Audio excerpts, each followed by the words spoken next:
হরে। আমরা সকলেই জানি তিনটা পা মেপে বলি মহারাজের দানের অহংকারের পতন ঘটিয়েছিলেন ভগবান বামন রূপে। সেখানে অদ্ভুত দৃশ্য হলো, আপনারা সকলেই জানেন কিনা জানি না। বলি মহারাজ ছিলেন অসুর কুলে জন্ম নিয়েছিলেন ঠিকই, তার পিতা ছিলেন বিরোচন, বিরোচনের পিতা ছিলেন প্রহ্লাদ মহারাজ। সেই প্রহ্লাদ মহারাজের নাতি সম্পর্কে কে? বলি মহারাজ। প্রহ্লাদ মহারাজ বলি মহারাজকে, বলি মহারাজের এমন প্রেম ভক্তি দেখে স্বয়ং প্রহ্লাদ মহারাজ বলিকে প্রণাম করে বলছিলেন, আমার বংশের মানটা তুই আরো উচ্চ কুলে নিয়ে চলে গেল। আমি যতটুকু পারি নাই বা আমি যতটুকু পেরেছি তার থেকে অনেক অনেক দূর তুই তোর ভক্তিটাকে নিয়ে চলে গেলে আমার বংশের মান উজ্জ্বল হয়ে গেল। আজ আমি আনন্দিত, আমার বংশে হরিভক্ত সন্তান হয়েছে যে নাকি ভগবানের চরণে তার মস্তককে দান করে দিয়েছে। হরি বল, হরি বল। ঠিক তদ্রূপ এখানে যে কথাটি আপনারা এতক্ষণ শুনলেন, তার কথার মূল প্রতিপাদ্য বিষয়টা হলো এই, যিনি সদ্গুরুর চরণে নিজেকে সমর্পণ করবেন তিনি অতি অনায়াসে কৃষ্ণ চরণে পৌঁছে যাবেন। আর যিনি সদ্গুরুর চরণে পৌঁছতে পারবেন না, নিজেকে সমর্পিত করতে পারবেন না, তাকে আরো অনেকবার অপেক্ষামান থাকতে হবে কখন তিনি সদ্গুরুর চরণে যাবেন আর কখন তিনি গোবিন্দ চরণে পৌঁছে যাবেন। তারপরও গুরু কৃপাবান বলি মহারাজের গুরু কে? কে? শুক্রাচার্য। তিনি সদ্গুরু না অসদ্গুরু? কোনটা? রাধে রাধে। সদ্গুরু। সদ্গুরু ভগবান কি, সদ্গুরু ভগবান কি। সদ্গুরু অনেকে বলবেন দৈত্যের, দৈত্যের গুরু। আরে বাবা, জগতে দৈত্যের গুরু আছেন, নাম তার শুক্রাচার্য। দেবতার গুরু আছেন, নাম তার বৃহস্পতি। আপনার আমার গুরু এখনো অনেকে ধরেই নেই। হরিবল। তখনই ধরে নেয়, আর ধরেও যদি উল্টা পা ধরে ফেলছে, পেছন দিকে গুরুকে প্রণাম করছে। হরিবল। গুরু যাতে দেখে না, বলে সামনে প্রণাম করলে কি হবে? বলে গুরুকে প্রণাম করার পরে দক্ষিণা দিতে হবে, তাই সামনে প্রণাম করছে না। কথাটা বুঝতে পারছেন? সামনে প্রণাম করছে না, সামনে প্রণাম করলে গুরুকে দক্ষিণা দিতে হবে, পেছন থেকে গুরু প্রণাম সেরে নিল, বাবা দক্ষিণাও দেওয়া লাগলো না, গুরু প্রণামও হয়ে গেল। রাধে রাধে। শুক্রাচার্য সদ্গুরু। যদি সদ্গুরু না হতেন তাহলে তিনি বামন রূপে ভগবান যে এসেছেন বলি মহারাজ তো চিনতেন না। বলি মহারাজ তো চিনেন না।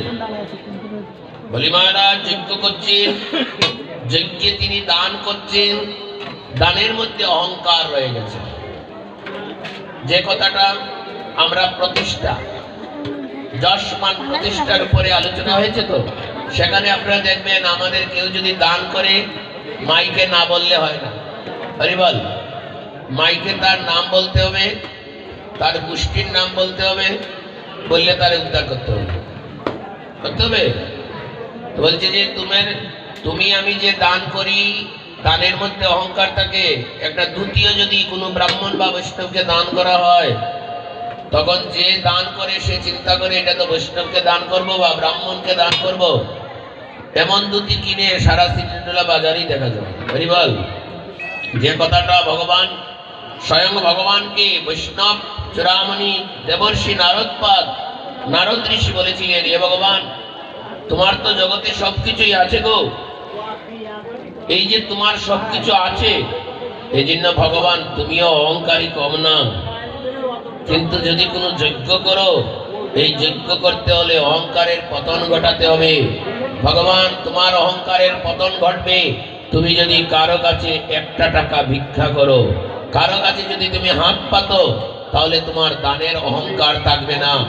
নতুবা তুমি দান করছো বলে তোমার মনে যে অহংকার আসবে, এই অহংকারে তোমার যজ্ঞ পণ্ড হয়ে যাবে। তুমি স্বয়ং ভগবান, তোমার দ্বারাও যজ্ঞ করা সম্ভব নয়। বলি মহারাজ যজ্ঞ করছেন, সেই যজ্ঞে উপস্থিত হয়েছেন কে? স্বয়ং ভগবান। ভগবানকে পাঠানো হয়েছে যে বলির দানের অহংকারের যদি পতন না ঘটাতে পারো, বলি রাজা এমন ভয়ঙ্কর হবে, কখনোই তার নিকট স্বর্গ রাজ্য পাতাল রাজ্য কেউই কেড়ে নিতে পারবে না। ভগবান বামন রূপে সেখানে উপস্থিত হলেন। বলি মহারাজ দৌড়তে দৌড়তে গেলেন। এটাই ছিল বলি মহারাজের গুণ, যেটা শিক্ষণীয়। ভাগবত শাস্ত্র বলছে, তোমার বাড়িতে যে কেউ আসুক না কেন, তুমি যদি সেই উৎসবের দিন দৌড়তে দৌড়তে তার কাছে গিয়ে তাকে অভ্যর্থনা না করো, তাহলে অতিথি বিমুখ হয়ে যাবে। অতিথি বিমুখ হলে ধর্ম রসাতলে চলে যাবে, তোমার গোষ্ঠীর সবাই নরকে পতিত হবে। একজন অতিথি যদি অসম্মানিত হয়, অপমানিত হয়, তাহলে তোমার বংশের সবাই অপমানিত হবে। বলি মহারাজের এই জ্ঞান ছিল, তিনি দৌড়তে দৌড়তে চলে গেলেন। হরিবল। বামন অবতার, সেই বামন ছোট্ট ব্রাহ্মণ ছেলেটাকে অভ্যর্থনা জানালেন, পা ধৌত করে দিলেন। হরিবল। যদিও দৈত্য রাজা, তবুও তার মধ্যে ভক্তি পরিপূর্ণতা ছিল। আরে বাবা, ভক্তি যদি পরিপূর্ণ না থাকে, ভক্তি যদি তোমার হৃদয়ে সুন্দর করে আসন না পেতে বসে থাকেন, তাহলে তোমার বাড়িতে কি ভগবানের আশা হয়? তোমার বাড়িতে কি ভগবান আসেন? বলি মহারাজের ভক্তি ছিল। অসুর কুলে জন্ম নিয়েও তিনি ভগবানকে ভক্তি দ্বারা বন্ধন করে দিয়েছেন। তাই ভগবান তার বাড়িতে অতিথি হয়ে এসেছেন। আর অতিথি রূপে যারা আসে তারা হয় নারায়ণ তুল্য।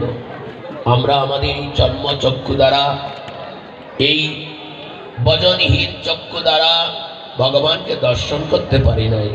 ভগবান শাস্ত্রে বলছেন, আমাকে ডাক দিলে আমি আর বৈকুণ্ঠে থাকতে পারি না।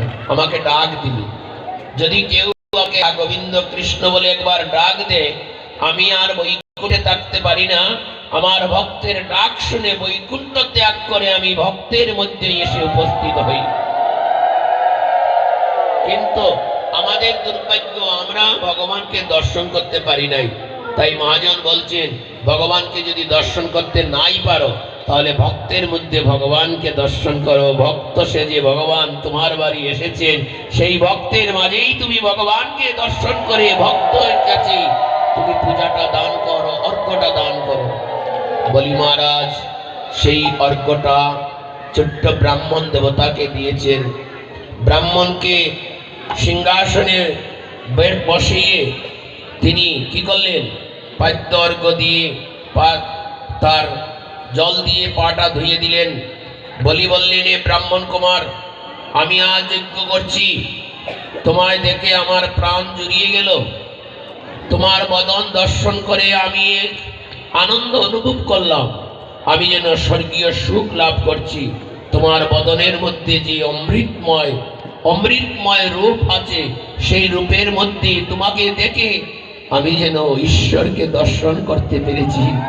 ঈশ্বর দর্শন হয়েছে আমার কাছে। বলি মহারাজ সিংহাসন থেকে নেমে পা ধৌত করলেন, আর তিনি প্রশংসা করলেন, আর বললেন, হে ব্রাহ্মণ কুমার, তুমি কি চাও? সোনা দানা, হাতি গুড়া, গ্রাম, যা চাইবে আজকের এই মহাযজ্ঞে আমি তোমাকে তাই দান করব। বলি মহারাজের অহংকার ছিল কি? আমি দাতা, আমি দাতা। তিনি ভাবলেন, এইটুকু বাচ্চার কি চাইবে? ও একটু লাড্ডু চাইবে। বাচ্চারা কি চাইবে?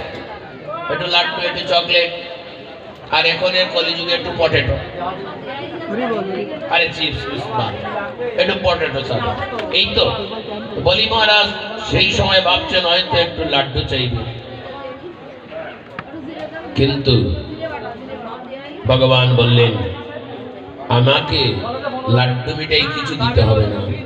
হে রাজন, তুমি যদি আমাকে দান করতে চাও তাহলে আমার 3টা পা রাখার জায়গা দিলেই হবে। ছোট্ট ছোট্ট পা, 3টা পা রাখার জায়গা দিলেই হবে। বলি মহারাজ এই কথা শুনে অট্টাশ্য এসে বললেন, আরে বামন, তুমি তো দেখছি একটু বোকা আছো, কোনো বুদ্ধি নেই। তুমি চাইছো মাত্র 3 পা ভূমি, আমি হচ্ছি এই ত্রিভুবনের মালিক। এটা অহংকার আছে না? অতি দর্পে অত লঙ্কা, অতি মানেছ কৌরবা। অতি দর্প করে লঙ্কাপতি রাবণ ধ্বংস হয়ে গেলেন, আর বেশি মান চাইতে গিয়ে শত ভ্রাতার শ্রেষ্ঠ বাতা দুর্যোধন ধ্বংস হয়ে গেলেন। তাই মহাপ্রভু অতীত বিবেচনা করে বৈষ্ণবকে সাবধান করে দিয়েছেন, কোনো আনে গিয়ে মান যশ প্রতিষ্ঠা পাওয়ার জন্য নিজেকে তৈরি করবে না, তাহলে তোমার কোনো একদিন তোমার কাপড়ে দাগ পরে সমস্ত মান সম্মান এমনিই ধূলিসাৎ হয়ে যাবে। অনেক বিবেচনা করে আমাদেরকে দিয়েছেন। অরে তুমি বামন অবতার, তুমি ছোট্ট ব্রাহ্মণ, তুমি ছোট্ট ব্রাহ্মণ। কয়টা বাজে তার কথা হয় নাকি? ও কি মাত্র পরীক্ষা। রাধে রাধে, রাধে রাধে। আমরা 3টার ভিতরে অনুষ্ঠান শেষ করব। বুদ্ধি কাটাই দিলাম। রাধে রাধে। আচ্ছা, এত ভক্ত, হরিকথা না বললে কি পেট ভরবে? হরি বল। এই যা তুই যা, মাতব্বরি করিস না, এখানে মাতব্বর আমি। রাধে রাধে। সবাই মনে হয় রাধে রাধে বলবে না। আমি বাবার কাছে কথা দিয়ে এসেছি, 3টার ভিতরে অনুষ্ঠান সমাপ্তি হবে। 3টা 1 মিনিটে সবাই প্রসাদ পাবে। রাধে রাধে। যদি এই কথা না রাখতে পারি পাপ হবে, কেলা হবে। রাধে রাধে। যাই হোক, এরপরে আমি মূল কথায় ভগবানের কথা বলার জন্য যদি মিথ্যা বলতে হয়, তাতে অনেকখানে কয়েক রকম অপরাধ আছে, সংগঠিত হয় না। এই পণ্ডিত আছে এখানে, হ্যাঁ, কয়েকজন অপরাধ আছে, কয়েকজন অপরাধ আছে। অপরাধ তোমার গায়ে লাগবে। যদি কোনো চুরি করে ভগবানকে দ্রব্য দাও, সেটা যদি ভগবানের নামে নিবেদন করতে পারো, সেই নিবেদিত বস্তু প্রসাদ হবে, সেখানে তোমার পাপ হবে না। তাই বলে চুরি করতে যাওয়া যাবে না। রাধে রাধে। চুরি করতে যাওয়া যাবে না। আমি তো 3টার ভিতরে অনুষ্ঠান শেষ করব বলছি। হ্যাঁ, বোগারাতে আরম্ভ করব। বসেন, আপনি তো গুরুদেব। রাধে রাধে। শেষ করছি। তা বলছি, নিজের প্রয়োজন মতো আমি 3টা পা চেয়ে নিলাম। বলি মহারাজ অহংকার করলেন, গুরুদেব আসলেন। এখানেই আপনাদের বোঝার বিষয়। গুরুদেব আসলেন, গুরুদেব আসিয়া বললেন, এই বামনকে দান করো। বলে কেন? বলে তুমি যাকে দান করতে যাচ্ছ তিনি অন্য কেউ না। বলে কে? বলে তিনি হলেন বৈকুণ্ঠধারী, শঙ্খচক্র গদাপদ্মধারী স্বয়ং ভগবান। তোমার কাছে বামন রূপে এসেছেন তোমার সমস্ত ধন হরণ করার জন্য। তাই তুমি এমন দানটা করো না। গুরুদেবের কথা শুনে বলি মহারাজের ভক্তিটা আরো বৃদ্ধি হয়ে গেল। হরি বল। ভক্তিটা কি হলো? আরো বৃদ্ধি পেয়ে গেল। বলি মহারাজ গুরুদেবের দিকে চেয়ে গুরুকে প্রণাম করে বলল, গুরুদেব, এতদিন শুধু আপনাকে ভালোবাসতাম গুরুরূপে, আজ আপনি এমন এক সত্য আমার কাছে উন্মোচন করলেন, আপনার প্রতি আমার ভালোবাসাটা বৃদ্ধি পেয়ে গেল। হে গুরুদেব, জগৎ সংসারে জানতাম গুরুদেব নাকি ভগবানকে চিনায়, কিন্তু কোনোদিন কয়জন গুরুদেব জানি না, কয়জন গুরুদেব তার শিষ্যকে স্বয়ং ভগবানের পরিচয় দিয়ে চিনিয়েছে। একমাত্র আমিই ভাগ্যবান, আমার গুরুদেব ভগবানকে চিনিয়ে দিয়েছে। আমার বাড়ি ভগবান এসেছে, ভগবানকে চিনিয়ে দিয়েছে। এতে আমি আপনার কাছে প্রার্থনা করছি গুরুদেব, আপনি দানে বাধা দিবেন না। আমি আমার জন্মে কত দান করছি, যে এই বিশ্ব ব্রহ্মাণ্ডের মালিক, যে এই বিশ্ব ব্রহ্মাণ্ডের একছত্র অধিপতি,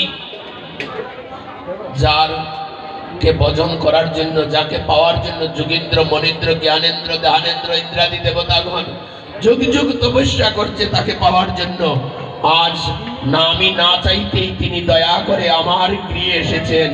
আমার মতো আর ভাগ্যবান কেউ হতে পারে না। এতে এমন দানকে, এমন দান, এমন ভিখারিকে আমি ফিরিয়ে দিব না, এই দান করব বলে চিনে গেলেন তো। তাই তিনি প্রথমেই দান করার আগেই তিনি তার মন প্রাণটা বলি মহারাজ ভগবান বামন দেবতার। শুধু সজ্জন মন্ডলী, যেহেতু ভোগ কীর্তন, ভোগ রাগের কীর্তন করতে হবে, আমরা এখানেই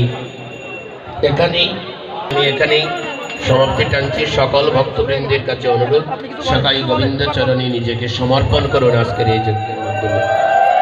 জয় জয় পতিত